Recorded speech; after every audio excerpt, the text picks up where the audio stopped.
ఉమ్మడి మెదక్ జిల్లా వ్యాప్తంగా నిన్న సాయంత్రం మొదలైన ఉదయం నుంచి భారీ వర్షపాతం నమోదైంది. గత రాత్రి కూడా పలు ప్రాంతాల్లో భారీ వర్షపాతం నమోదైంది.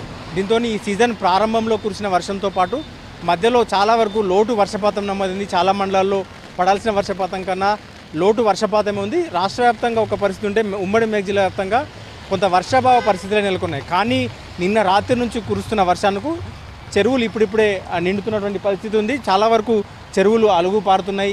జిల్లా వ్యాప్తంగా కూడా పలు ప్రాంతాల్లో పలు గ్రామాల్లో కూడా నీరు ఇప్పుడిప్పుడే దాదాపు 60% వరకు చెరువుల్లో నీరు లేని పరిస్థితి ఉండేది. కానీ కొన్ని గ్రామాల్లో ఇప్పటికే అలుగులు పారుతున్నాయి. చెరువుల్లోకి వరద నీరు చేరుతుంది.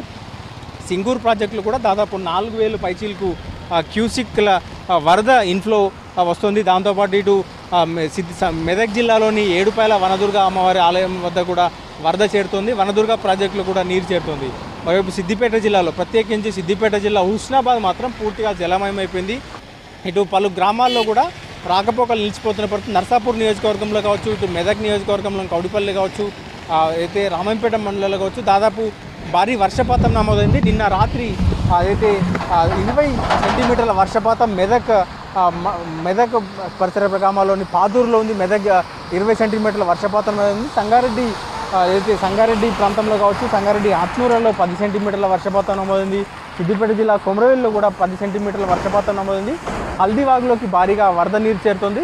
మరోవైపు ఉమ్మడి మెదక్ జిల్లాలోని రోడ్ల వైపు పైన కావచ్చు, పలు హైవేల పైన కూడా భారీగా వరద చేరుతుండడంతో పాటు అయితే ముందు వస్తున్న వాహనాలు కూడా కనిపించని పరిస్థితి. పార్కింగ్ లైట్లు వేసుకునే సాయంత్రం వరకు కూడా ఉదయం నుంచి కూడా కంటిన్యూస్గా ఇట్లాంటి సిచ్యువేషన్ ఉంది. రోడ్లపైన భారీ గుంతలు ఏర్పడుతున్నాయి. దాంతోపాటు పార్కింగ్ లైట్లు వేసుకుంటేనే ముందు ఏదైతే వస్తున్న వాహనాలు కనిపిస్తున్నటువంటి పరిస్థితి ఉంది. రోడ్డు ప్రమాదాలు కూడా చోటు చేసుకుంటున్నటువంటి పరిస్థితి ఉంది. మొత్తంగా ఉమ్మడి మెదక్ జిల్లాలోని పలు గ్రామాల వద్దకు వెళ్ళే దారులన్నీ కూడా కల్వర్ట్ల వద్ద కూడా నీరు చేరుతోంది.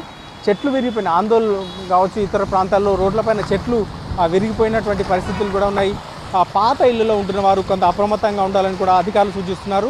మొత్తం జనం కావచ్చు, ఇటు జనం ఇబ్బందులు పడుతున్నటువంటి పరిస్థితి. మరోవైపు పాత ఇళ్లలో ఉంటున్న వారు కావచ్చు, ఇటు వారంతా కూడా ఇబ్బందులు పడుతున్నారు. ప్రధానంగా ఈదురుగాల్లో కూడా ఈ చెట్లు విరిగి పడుతుండటంతో రోడ్లపైనకు జనం అత్యవసర పరిస్థితుల్లో రావాలంటూ కూడా అధికారులు చెప్తున్నారు. కలెక్టరేట్లలో కంట్రోల్ రూములు కూడా ఏర్పాటు చేశారు. ప్రస్తుతం కలెక్టరేట్లో అధికారులు కూడా కంట్రోల్ రూమ్లో ఏర్పాటు చేశారు. 24 hours అధికారులు అప్రమత్తంగా ఉండాలంటూ కూడా కలెక్టర్లు సూచిస్తున్నారు. మొత్తంగా ఉమ్మడి మెదక్ జిల్లా వ్యాప్తంగా భారీ వర్షపాతం అయితే నమోదవుతుంది. కెమెరామెన్ రాజుతో శ్రీధర్ వీసింగ్ సంగారెడ్డి.